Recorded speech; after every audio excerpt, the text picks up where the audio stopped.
Hello guys, আশা করি সকলে ভালো আছেন। তো আজকে একটা দুঃখের সংবাদ দিয়ে আপনার ভিডিওটা করা। দুঃখের সংবাদটা হচ্ছে এটাই যে আমি কিছু হাঁস কিনছিলাম কিছুদিন আগে।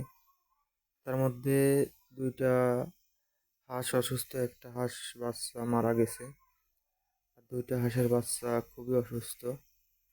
এই যে একটা, এটাও মনে হয় মারা যাবে কিছুক্ষণের ভেতর, কারণ জানি না এটা কী রোগ হয়েছে। নড়তে চড়তে পারতেছে না কিন্তু জীবিত আছে। আর একটা চীনা হাঁসের বাচ্চা ছিল, সে মোট তিনটা চীনা হাঁসের বাচ্চা, দুটা ভালো আছে, আর একটা চীনা হাঁসের বাচ্চা ওই যে ক্যাম্বেল হাঁসের বাচ্চার মতো হয়ে গেছে। জানি না এরকম কেন হলো, এই রোগের কি চিকিৎসা আছে, আপনারা যদি জানে থাকেন তাহলে অবশ্যই কমেন্ট করে জানাবেন। তো অনেক শখ করে কিনছিলাম হাঁসের বাচ্চাগুলো, তার মধ্যে দুটো হাঁসের বাচ্চা এই অবস্থা হয়ে গেছে, আর একটা হাঁসের বাচ্চা মারা গেছে অলরেডি। তো সবাই আমার হাঁসের বাচ্চাগুলোর জন্য একটু দোয়া করবেন।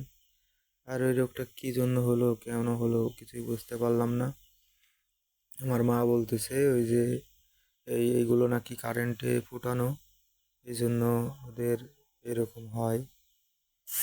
তো আমি কিছু করতে পারতেছি না, মানে হাঁসের বাচ্চাগুলো এভাবে মারা যাবে আমি কখনো ভাবতে পারি নাই।